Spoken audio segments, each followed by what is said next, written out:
Hi guys, what's up and welcome back to my channel. If you're new here, I'm Nikita Tanwani, former Femina Miss India Andhra Pradesh 2019 and now a pageant coach as well as a content creator. And over here on my channel, I make videos to help pageant aspirants get better prepared for their upcoming pageants. And I also love reviewing and discussing different pageants across the country and across the globe.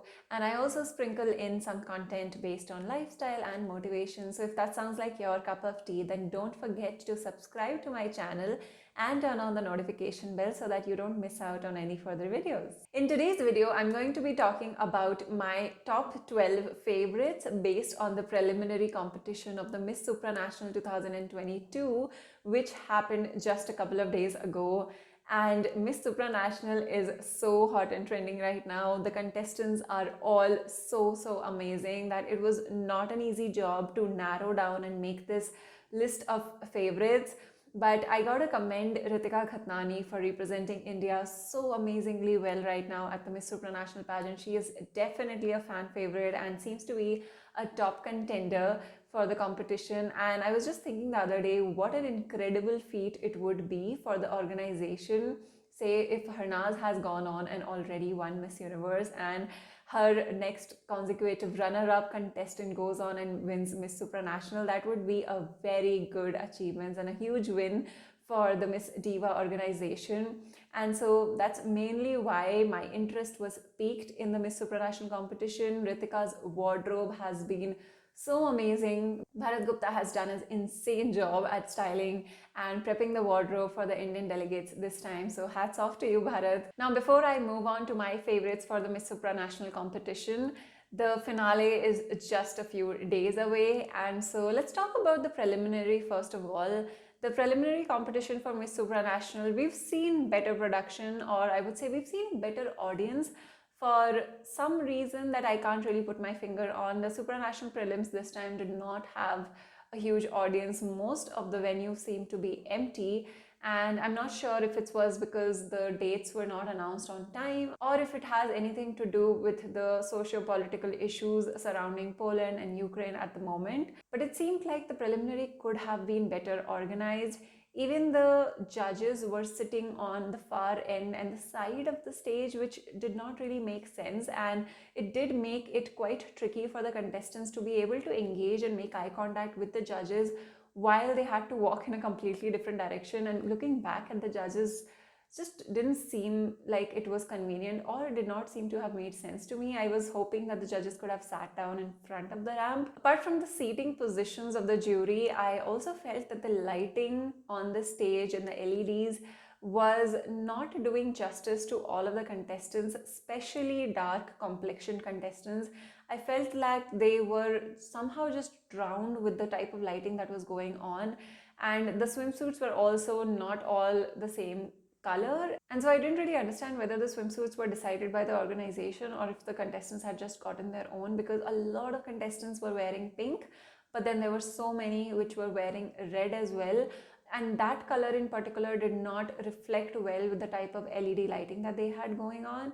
So these are just a few of my observations that I had regarding the preliminary competition. After the swimsuit round in the prelims, when we moved on to the evening gown round, the music was particularly an issue for me because I felt like it wasn't doing justice. And when you're in a pageant and you're giving that performance, the music has such a huge role to play in your energy levels and the rhythm of your body.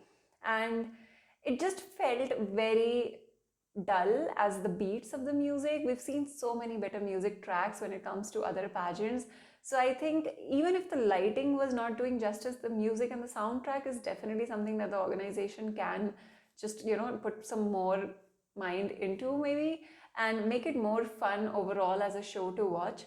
So overall, when it comes to the production, I would say the venue was better compared to last year, whereas the lighting and the sound is something that is still needing improvement. So maybe the Supranational organization will get to it in the future.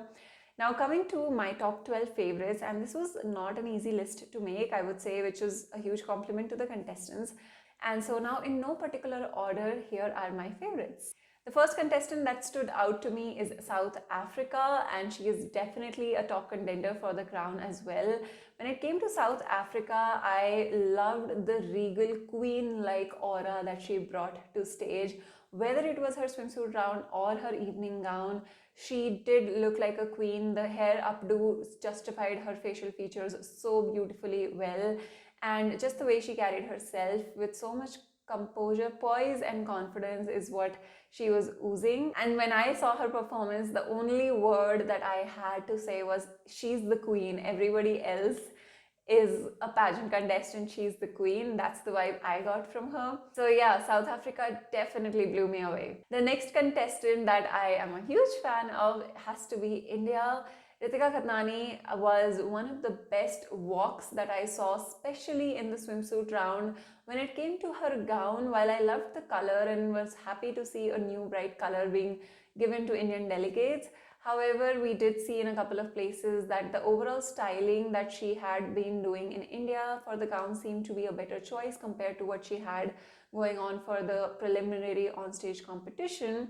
Whether it was due to lack of time and changing and rehearsals, we don't know what exactly the reason may have been, but I felt like the gown would have fitted her better on her upper body. If that had been the case, it would have been much better, and I would have loved to see Ritika in a halter neck gown than a tube gown, because I just felt that for her body type, I wasn't very sure of how that works, or maybe the gown was not fitting her the same way it was fitting her in India, because our sizes can fluctuate sometimes in a pageant, and so if she has lost weight there, maybe that's why the gown was feeling a little bit loose to me on her personally.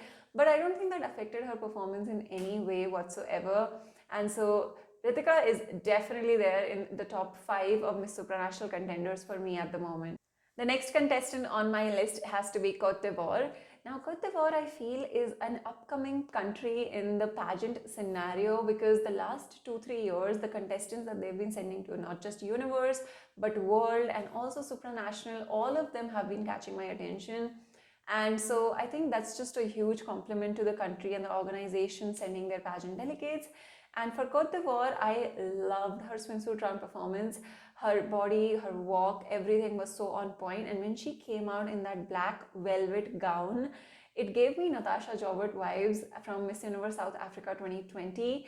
And the way she pulled it off, it complemented her skin tone so beautifully. And again, Regal Queen is the vibes that I got from Cote d'Ivoire's evening gown performance. So I think she's again definitely on the top of my list. The next country that has made it to my list of favorites has to be Vietnam. I absolutely loved her performance, especially her facial expressions that she was giving both during the swimsuit and the evening gown round. I know the ramp was very tricky for the contestants to walk during the preliminary. It was not a very straight ramp to walk on, but I think Vietnam killed her performance with the way she walked. It shows a lot of consistency and a lot of practice and a lot of skill as well. And similarly, my next favorite has to be Venezuela. Now, when it comes to Venezuela, when it came to particularly the music that was playing on during the preliminary competition, this is why I spoke about the song track in particular, because in swimsuit round, we want to see high energy performances. However, the song that was not being justified for a swimsuit round or for an evening gown round, I just did not like the music at all. And I think that is why Venezuela may have slowed down her performance in order to just make her walk match with the beats and the rhythm of the music. And that is why, while her walk was really, really good, I would have loved a little bit more energy. But with the song choice given to her, I think Venezuela is another contestant who absolutely nailed her performance. Again, really loved the ponytail high updo that she did. It really suited her swimsuit performance. This next contestant on my list of favorites is Czech Republic, and now for this contestant, all I can say is she lights up the room as soon as she walks out onto the stage. And for her swimsuit round, I was blown away by her beauty and her smile and the way her eyes just sparkle. And you know, sometimes you just look at someone and you can see that you just want to be around them, and the vibe and the aura that she radiates is incomparable. When it came to the evening gown performance, again, her performance was extremely strong, but I wish she had a better evening gown, because that gown did not did justice to her beauty. The next contestant that I absolutely loved based on their preliminary performance has to be Peru. Peru again, very strong history when it comes to pageants, and I think this time Supranational top 10 will definitely have it. It was an extremely splendid performance, and she maintained consistency in both the rounds. After Peru, the next contestant that I fell in love with has to be Philippines. Again, a fan favorite when it comes to, in fact, any pageant for that matter. And her sarong use in her swimsuit round, the way she entered and the way she twirled and used the sarong not just at the entry but also at the head ramp, the confidence with which she walked on that ramp was very, very stunning. The next contestant that I absolutely loved in Group 6 after Philippines has to be Puerto Rico. Again, a very strong contestant, loved her facial beauty, her body, her style of walking. Some people just have their knack with the sarong, and I absolutely loved the way she was handling her garments. In fact, even her evening gown round, I did love the choice of the gown. And it may have been a little unique for a pageant, but I think in the end all that matters is the confidence of the contestant, and Puerto Rico has loads of it. The next contestant that I also loved, particularly because of the way her eyes sparkled and her facial expressions, is Thailand, and she is again one of those contestants that I could not take my eyes off of. For Thailand, her walk may not be that great, but her facial expressions is what actually caught my attention. And so while I gave her a 7 on 10 when it came to her ramp walk, but I definitely still see her making it to the top 12 or top 15 at least of the supranational competition. The next contestant, in no particular order in my list, is Mauritius, and oh my god, I loved her performance. Mauritius came out in Group 5 and I wrote, wow, that's it. Her, when she walked out, I was waiting for the longest time to be blown away by a contestant after Jamaica, who is my next contestant. And so these two queens together gave an absolutely stunning performance on the preliminary of Supranational. To put it honestly, I could see that a lot of the contestants were struggling to walk on that ramp with the confidence that you would walk anywhere else on a surface. And I think both Jamaica and Mauritius had that composure and poise that you would be looking for, and they knew how to switch the aura between swimsuit and between evening gown rounds very well. I loved the styling of both of these contestants, and I hope that their interviews went really, really well, because these are two countries that I definitely want to see make it to the top. And so those are my top 12 favorites for Supranational based on the preliminary competition.